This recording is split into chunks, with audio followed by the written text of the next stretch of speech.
Okay, everybody. So we're going to talk endgames today. And first, I just want to introduce how we got to this topic. I recently reviewed this book by Ben Johnson, friend of the dojo, called Perpetual Chess Improvement.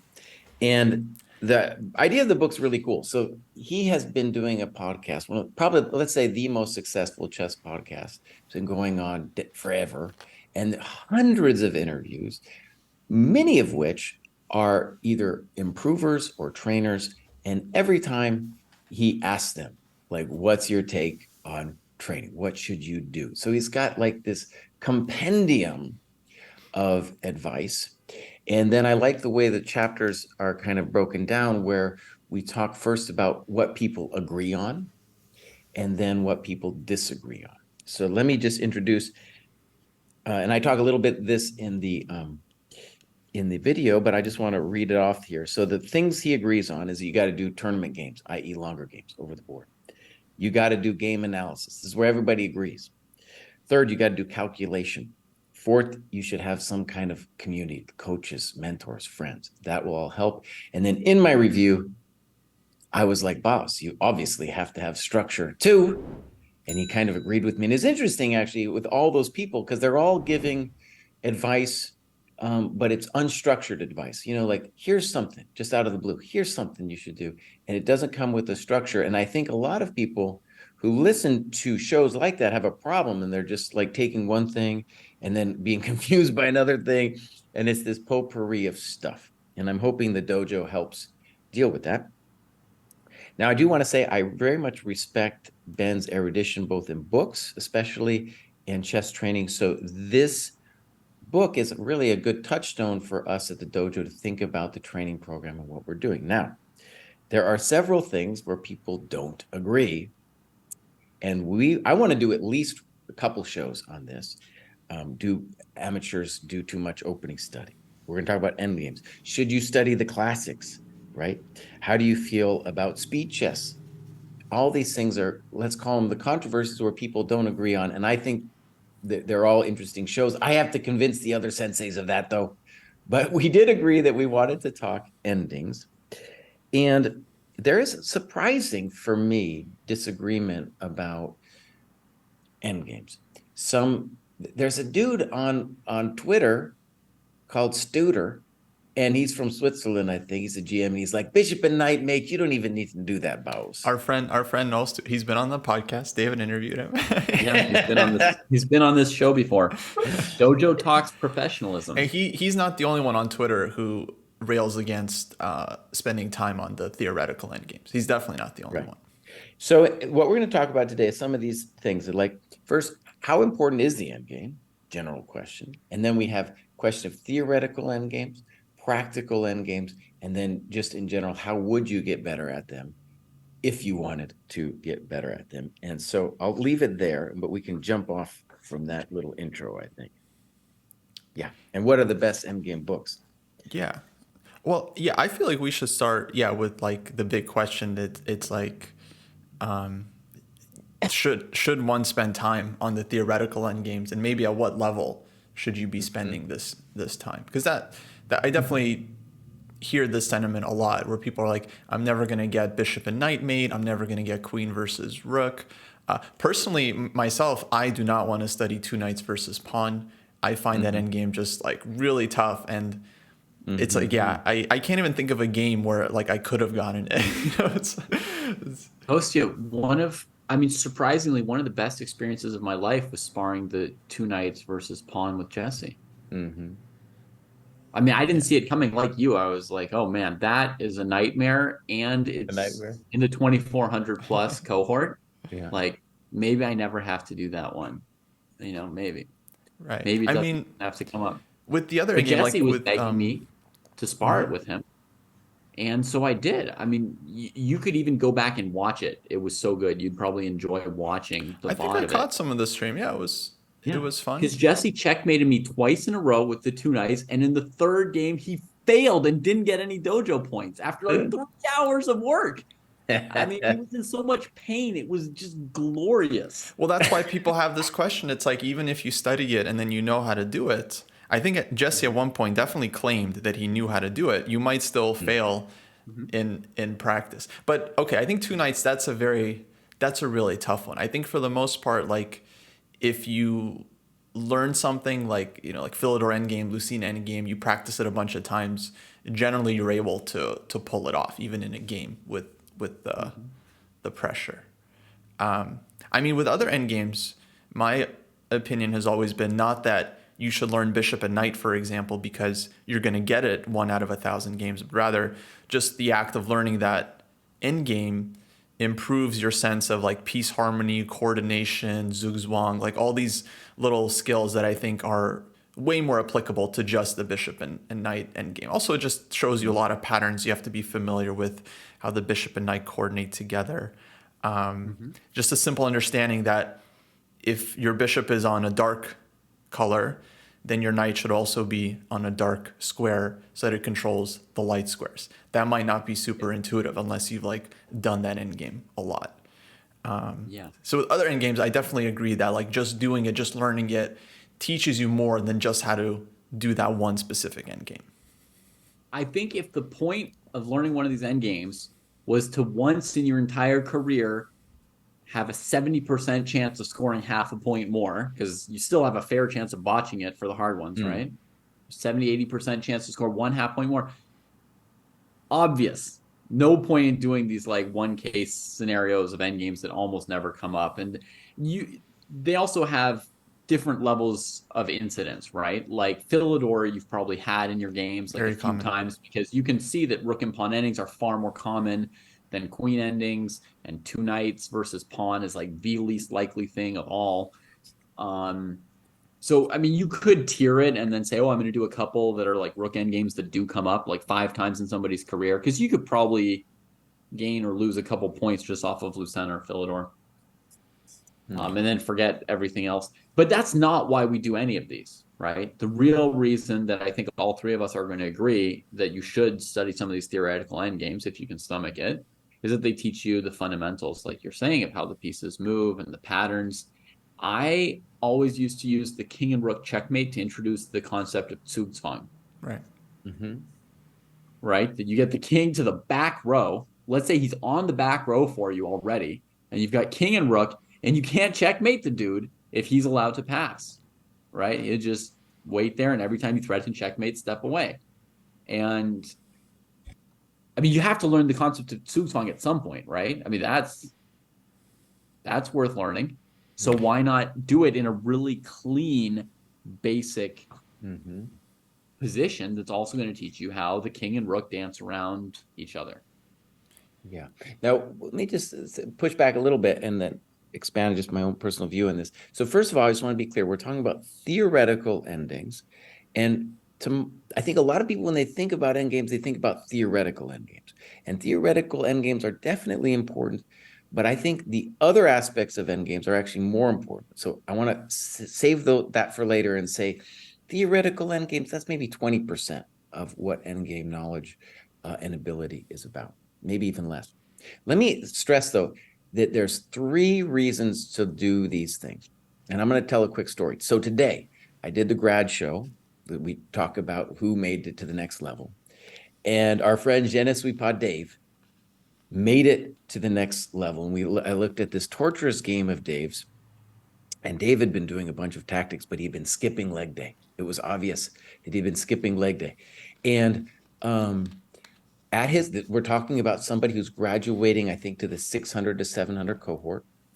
And one of the things we have there on leg day for them that's super important is that you have to mate with the queen, king versus king 3 times.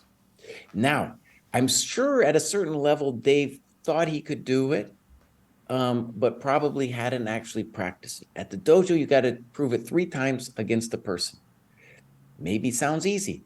If you do those 3 times, you're probably going to get it right, though. And what happened? Stalemate, my friend. Stalemate. He's playing an over the board game. Oh, baby, that hurt. That really hurt. So one of the things I want to say is, with all of these algorithms that we have all the way up, I have gotten every single one except the 2 knights versus the pawn. And that one I have had the possibility of smelling it in the distance. I've definitely smelled it in the distance. So it's definitely, you will get them, just as Je ne suis pas Dave figured out. Okay, so that's number one. Two, I totally concur with what David's saying about learning the patterns and stuff. But beyond that, there's something really important. By studying endgames, and not just the theoretical ones, we're going to talk about the other aspect of endgames too. What I've seen coaching is that players who don't do endgames fundamentally become scared of endgames.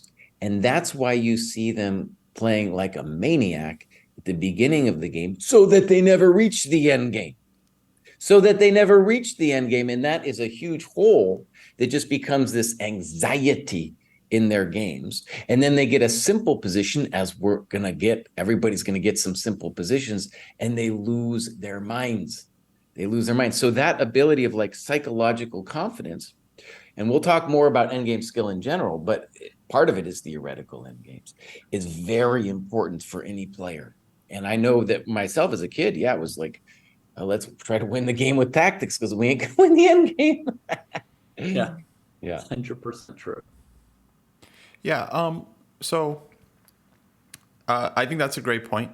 And just it's interesting that you said so 20% theoretical endgames, 80% presumably like practical endgames, like with a lot of pieces on the board.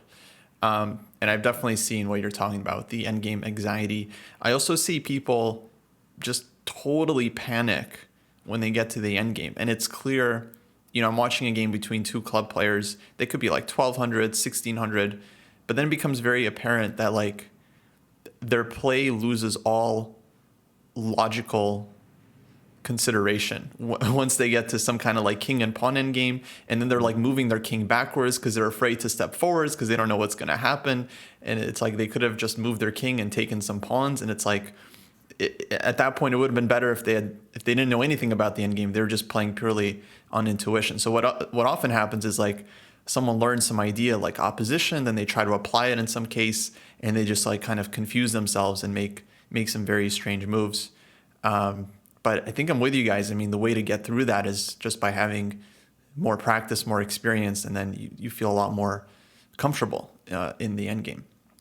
Now, when it comes to the theoretical end games, I really feel like up to Philidor and Lucina, I think those end games are just like really fundamental. Like, of course, checkmating with like king and rook, everyone should know how to do that. But like holding the Philidor position and being able to win a Lucina, I think these are so fundamental. I would really suggest anyone that's over, I forget exactly where we have it in our program. I think it's like 12, 1300, but really anyone over like 1,000, 1,200, I think is doing themselves a great disservice if they don't study and practice the end game.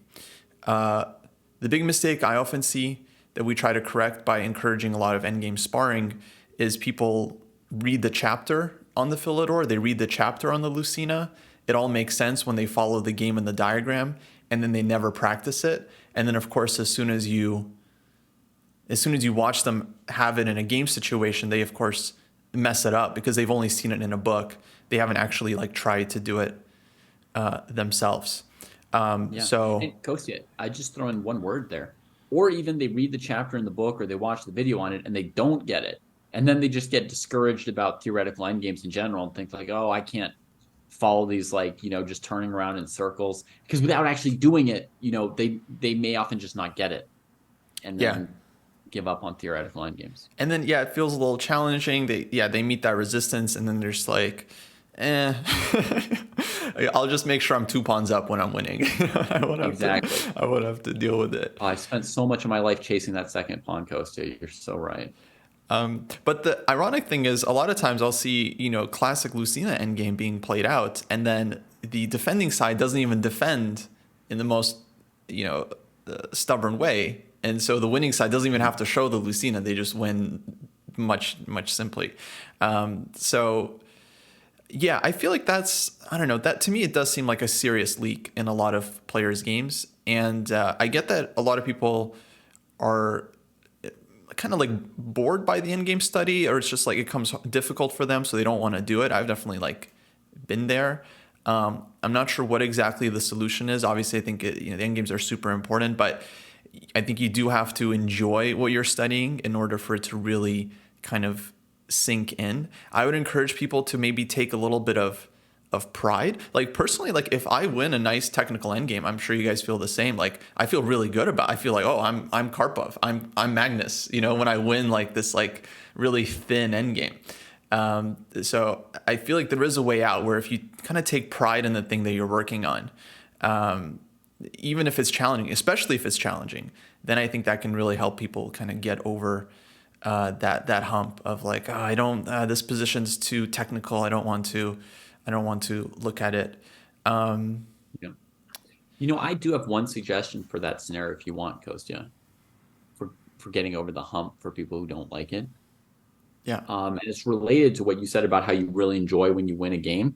I think that within the vastness of endgames, you could try and find one little part of endgames that you can get good at. And sometimes the like being good at something makes you enjoy it, right? Just like enjoying something can make you good at it, right? So if instead of trying to master all endgames or become a good endgame player, if you just said like, here's one kind of end game that I'm going to learn how to do, like king and pawn endings with one extra pawn. I'm going to learn how to win them, or I'm going to learn, for me, it was just positional knight versus bishop. It was such an interesting conflict in the middle game that the only kind of end game I knew for a long time was how to play with like a good knight against a bad bishop or a good bishop against a knight.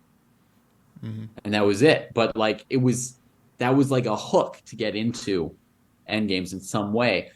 And I think that really goes with our sparring approach. If you can get really good at one little piece, it helps you realize that you can get good at other parts of it too and enjoy it.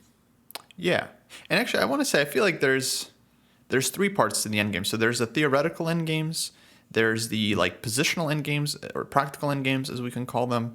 Also, there's, I would say, maybe a third element is like end game tactics, like tactics that are very specific to the end game, and a lot of them are very pattern based. So if you haven't seen it before, it'd be very hard to figure it out. So classic example is like the a pawn against the knight tactic, where you sack a piece on b7 or on g7, the knight recaptures, you push a6, you push h6, and then the knight can't stop the pawn. It's like once you see that tactic, it's like, oh, that's super useful. That could come up, and it's like, and a lot of times you do need it to win certain end games.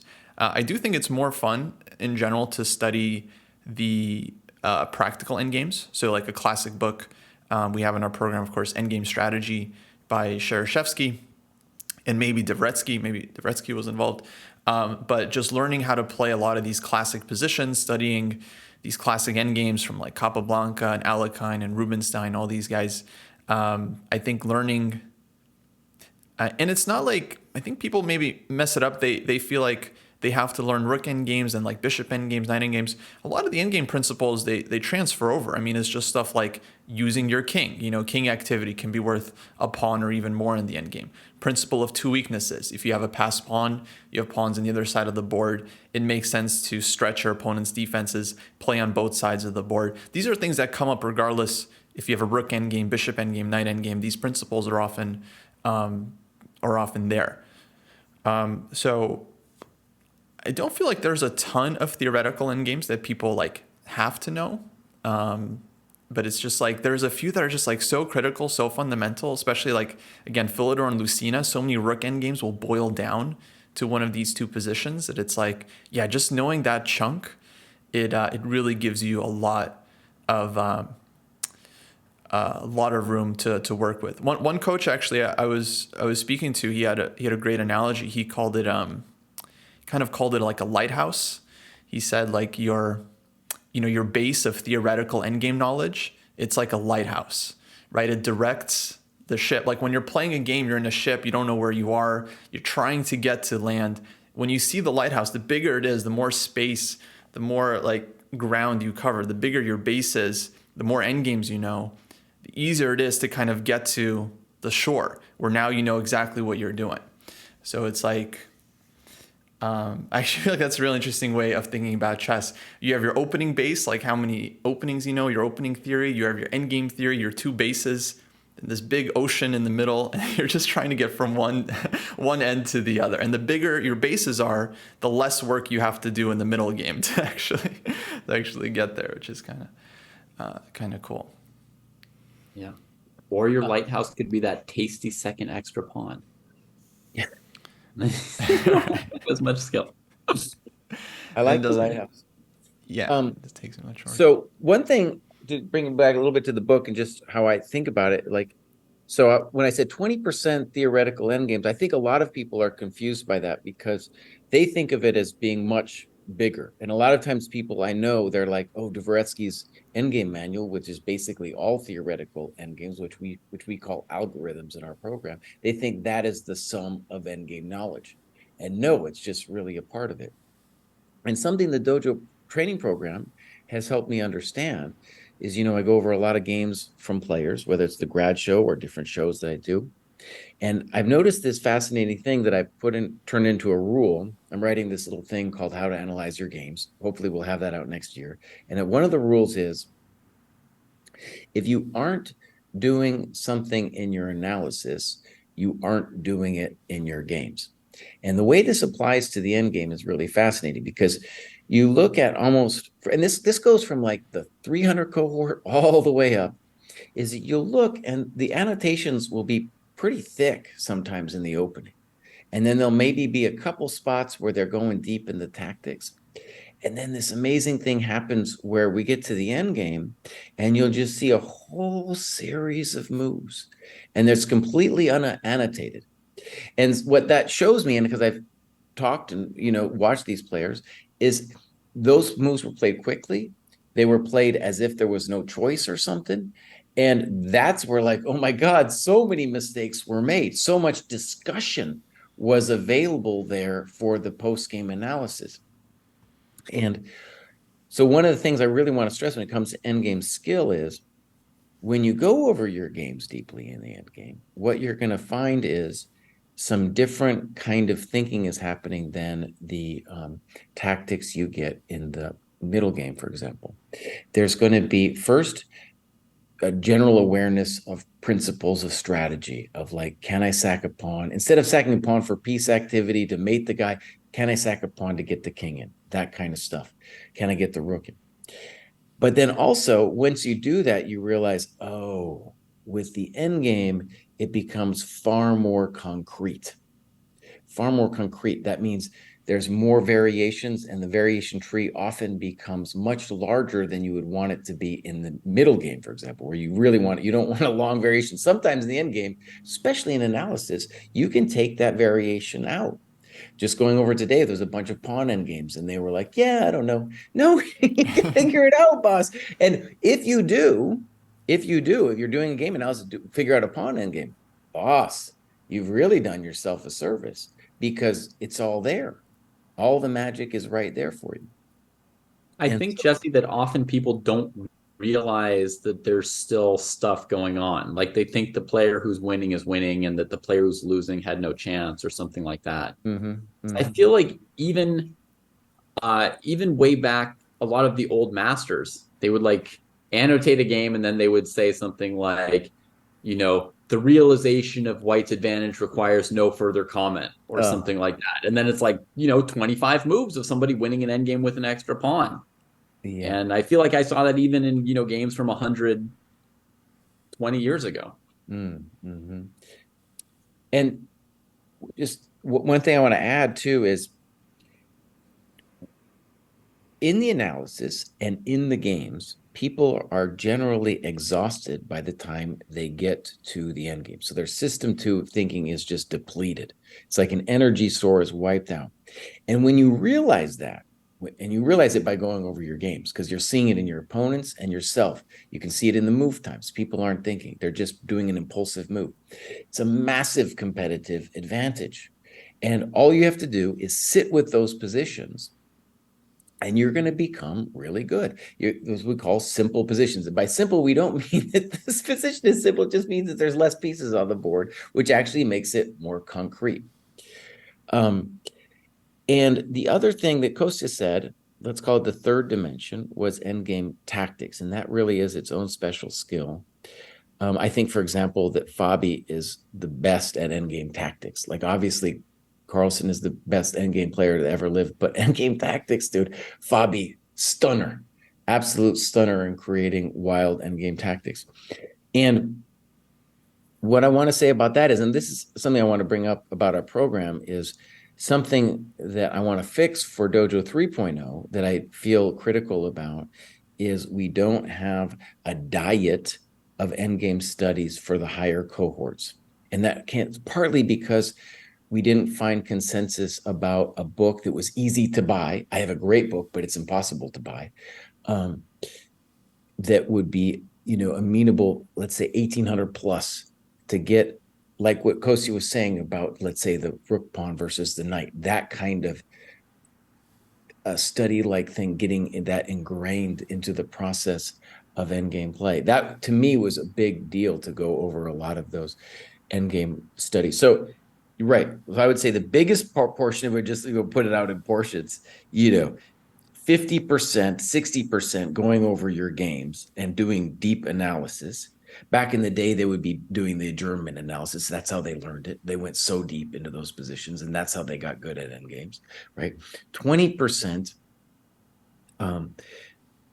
let's call it theoretical endgames. They honestly, this is, and those theoretical endgames are more for your general chess vision and erudition than they are in that you're going to wipe some dude out.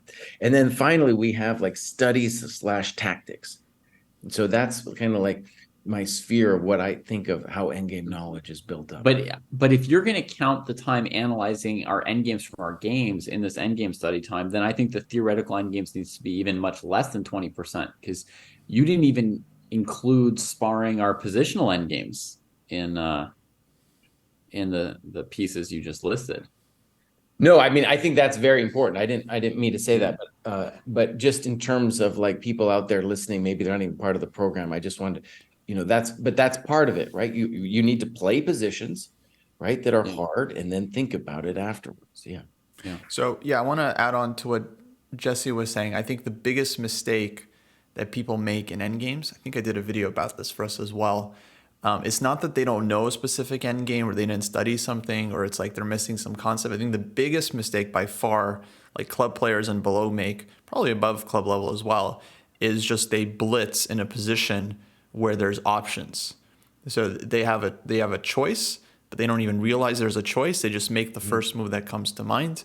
And it's just people play way, way too fast. Like in the middle game, it's rare that there's a situation where you have one winning move and every other move is losing, right? It's pretty rare. You might have like one or two critical moments like that in a middle game. Both kings are getting mated. In the end game, it often happens where it's like one move is winning, everything else draws, or some moves lose, or one move draws, everything else loses. So you have like multiple like critical moments in the end game.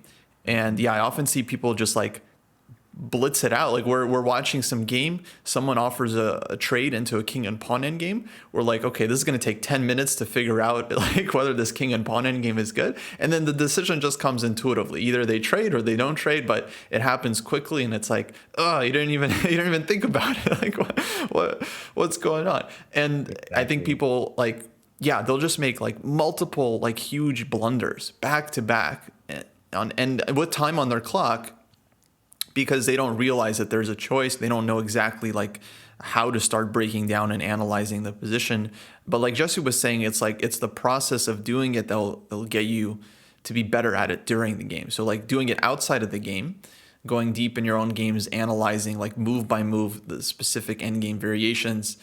This process will definitely, I think, develops one's analytical skill, and then that'll give you a much easier time during the game when you have time on your clock, like 20, 30 minutes, to actually sit there and start working through the options. I have this move, maybe this is a move, okay, and then just start breaking down. What will the opponent do against option one, option two, and so on. Because people are often like, oh, I don't know what to think about, right? So it's like, I think the first step is actually just trying to spend that time doing your best. Then afterwards, of course, you can always evaluate your decision making, what you saw, what you didn't see. And then I think you get a lot of improvement from that. But when people are just kind of clueless about the end game, they're afraid of the end game, they have this end game anxiety, they end up just blitzing stuff out.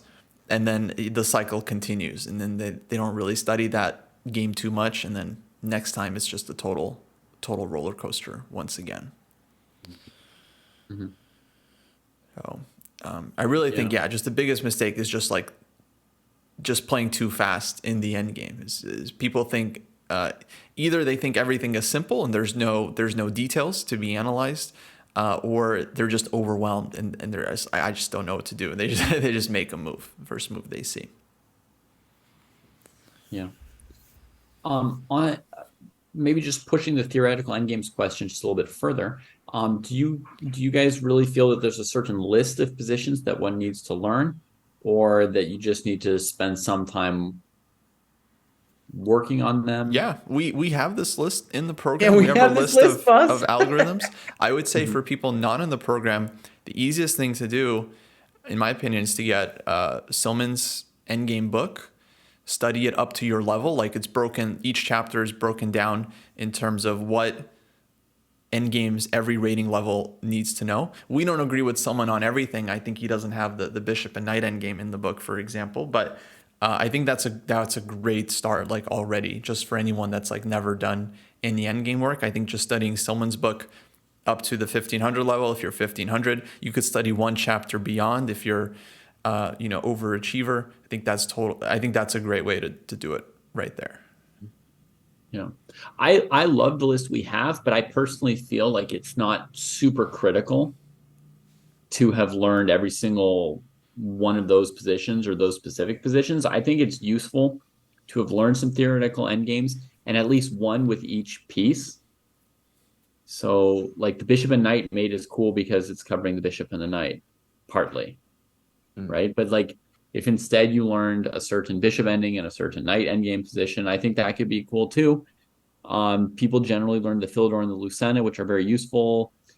But if you learned a different rook endgame, like, let's say you just got really good at the long side defense, I think then you could probably figure out Philidor over the No, board. but come on, you can't learn the long side without understanding Philidor and Lucena. I mean, yeah, but I just giving an example, right? Like, I think if you like drill into like a theoretical rook and pawn ending, it probably translates somewhat. Like, you learn some of the skills around the king and rook that what we're really looking for. So I'm not too militant about how it has to be a certain list, although I like our list.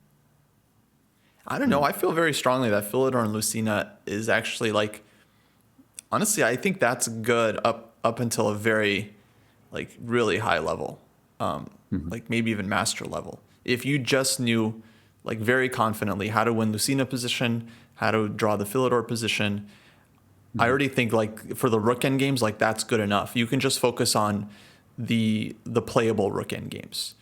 One extra pawn on the side of the board, 3 versus 3, stuff like that. Okay, you can maybe consider that one theoretical as well. But I feel like if you just focused on just, like, playing good rook end games in general, activating the king, activating the rook, this kind of thing, like, I really think Philidor and Lucena is the bulk of, because I mean, you guys know this, but yeah, if you know how to hold the Philidor position, that means you can also hold rook n3 versus rook n2, because eventually it's going to boil down to Philidor, or rook n4 versus rook n3. Like, a lot of these endgames, they just boil down to this endgame with one extra pawn. You're really covering a ton of ground. I agree they're the best to learn. What I'm saying is, if somebody learned a different rook and pawn ending and put in that work, they would probably reach a pretty similar level. Like, the key thing is to have spent that time working on a position where you learn how those particular pieces interact. Did you recently get mated? Well, it's time to join the ChessDojo training program. Or maybe you just enjoy this fine content. Give us some money on the Patreon.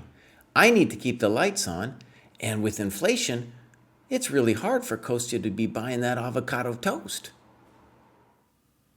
One thing I really like about our structure is that, first of all, it's a real problem if you're just out on your own and then you don't know what to learn. So the Silman, for example, is cool because it tells you what you need to learn at what level. And even though we might have mild disagreements with it, and you could jadoob a couple of those things, it's really important for there to be like a scaffolding going up.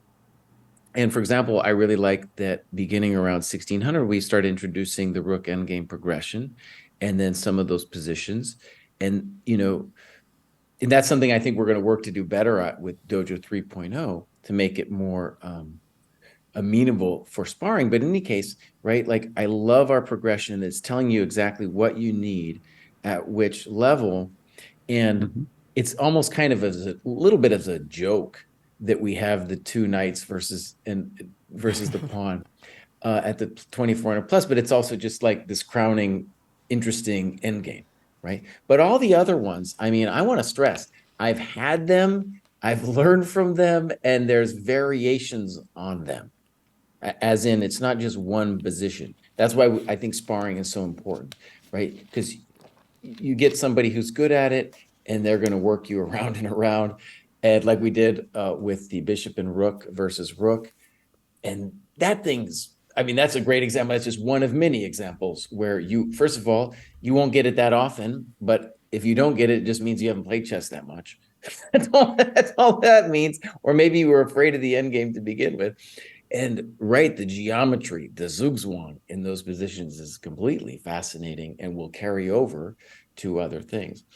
Especially like David said, I want to stress the beginning level, whether it's just like mate with the king and the rook versus the king, you can't do if a player can, if chess were had a rule where you were allowed to pass, you wouldn't be able to mate. It's an amazing fact about chess. You wouldn't be able to mate with the rook if a player were allowed to pass. You have to have zugzwang, and that's building in a player's knowledge from the very beginning of how that kind of thing develops, right, throughout those different stages of the end game.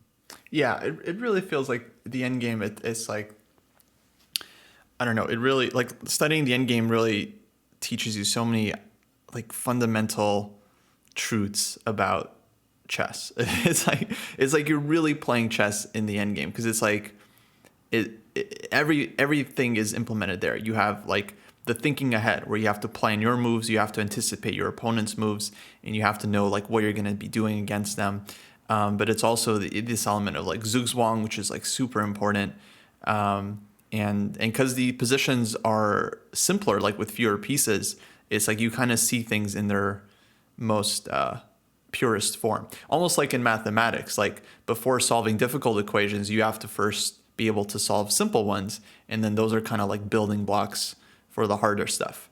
And I feel like that's a big reason why, like, the so-called like Soviet chess school, there's this trope that it starts off in the end game, and it's like a lot of the beginner classes, like, they focus on the end games because, yeah, it's just teaching you like so many fundamental aspects about the game that you have to understand first before you can introduce all the pieces on the board. Now you have all these like complicated like openings, middle games, different tactics, all this stuff. But yeah, I think just seeing everything in its purest form, I don't know, I think that's super helpful for just like general chess development.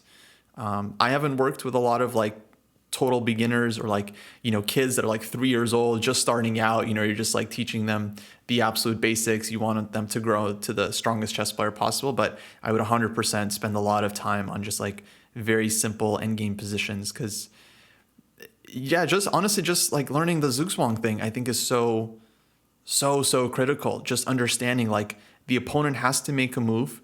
Here are the moves they can make. Here's the move that I should make to exploit the fact that they need to make a move. Just that kind of thinking process is crucial to develop, and I think the end game is the best way to develop that. Here's a nice one, Kostya. Do you know the King's game, where each player just has one king? And you're trying to get to the other side. Yeah, Yeah, yeah.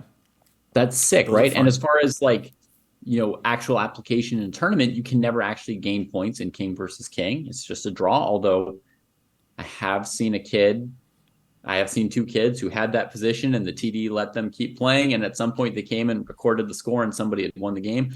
But generally speaking, king versus king endgame, you can't actually get a leg up on somebody by being better at it in terms of scoring points in that exact position. But if you play the king's game and understand it, oh man, I mean, it makes you better at playing all kinds of end games. Yeah, for sure. Yeah, that's a good example, because, yeah, you're never going to get that end game. Yeah. Wait. Have to play it out. So yeah. So yeah, I mean, okay, I guess yeah, we all agree theoretical endgames are important. But maybe yeah, it's not. You don't have to spend as much time on them as you would spend on practicing more playable endgames with more pieces on the board, pawns on the board, where there's other concepts in play, even like middle game concepts. The king can fall under attack. It can be like king safety things, and of course all kinds of like tactics and dynamics and so on. Yeah, it's a vast field, and sort of even the end game, simplifying it down some of these theoretical positions with just a couple pieces is great. But that's just one piece of studying the end game. And I think doing a certain amount of that is fundamental, but we don't think that people need to memorize all of those positions. And I think that the diet should have more of the positional end games with more pieces on the board. Yeah. So yeah, a couple of years ago, I got some flack for saying that Dvoretsky's Endgame Manual is one of the most overrated books out there.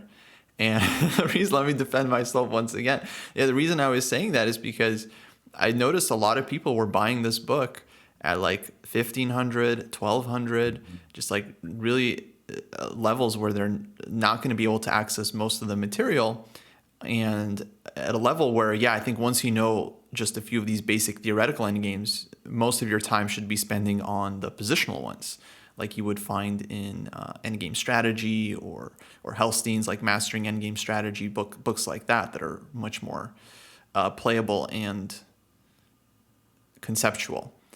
So yeah, I think it's definitely a big mistake to just try and, as usual, like with openings as well, to just try to memorize a bunch of stuff, never apply it, never practice it, and then just try to like keep it all in your memory. Because then, of course, during the game, you're never going to be able to recreate it, and there's going to be variations, and you're just immediately going to get confused by what's going on. Actually, there's a bit about Dvoretsky's Endgame Manual in the Perpetual Chess book, and there's some different opinions, my opinions in there, which is fun. Yeah.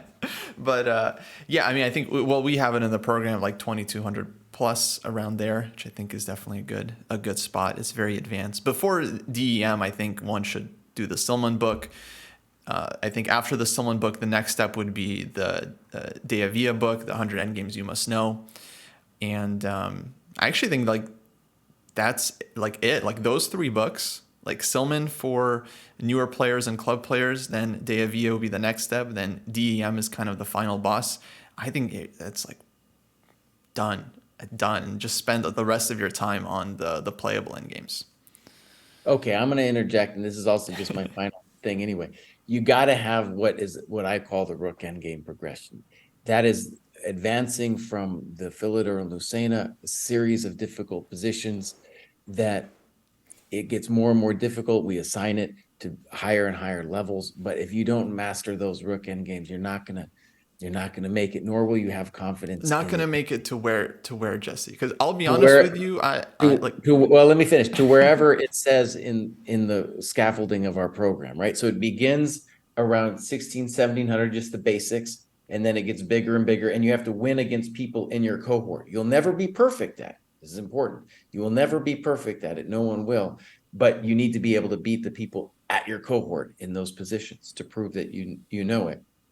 And that series of rook endgame positions is the critical boss in the endgame, because the other ones you're not going to get nearly as much. Those are the ones you will get multiple times. So I want to say for us, first of all, I just wanted to close on this too, is that, at least my close, you guys can do your own closing, but one of the things we have to fix is, or maybe I have to do it, I have to make that rook endgame progression more user-friendly, because the matches were too long. So that's just me saying to the dojo, that's for Dojo 3.0, which is going to be May 2024. I have to get that done, just make it more user-friendly. Plus, I definitely also think that the dojo needs, once we get up to 1,800, some kind of diet of endgame studies. It has to be there, and we don't have that yet. And I bring that up because, right, like one of the cool things about this book, and hopefully we're going to talk about some of the other chapters, is it's a good touchstone for us to think about the program and what needs to happen. right? For us to, we're constantly tweaking the thing, making it better. So anyways, that's my final spiel. Yeah. Yeah. I mean, Kostya wasn't saying you don't also practice the rook endgames. I think he was saying in terms of learning theoretical endgames from books, those 3 books would be all the theoretical, would cover any theoretical ground you needed, but Kostya would say, and then you also practice them. Yeah, I mean, 100%. I mean, Dvoretsky, has like a ton. I mean, I think Dvoretsky has, I don't know, like all the, I don't know about all the positions in like the rook endgame progression, but I'm sure it has a lot of them. I don't think the rook endgame progression, I'm sorry, Jesse, is like that critical. I think it's useful for sure. I think it's definitely useful for me. But like, yeah, I got to IM level without being able to like do it that well. Like the first time I did it, I was like already at IM, right, doing it with David. And some of the positions I knew, a lot of them I didn't. Like You need to were get pretty good at it. You'd learn, you had a lot of the skills for and it. you guys just did the first one. You got to get to 2 and 3, boss. Yeah, exactly. So 2 and 3. I don't think those are like necessary to get to. A lot of people are just trying to get to like 1800. So I don't think like. Well, they're not. Did 1800. You just need the first couple. You don't. That's why I like the design. We're gonna make it more user friendly too. But Yeah.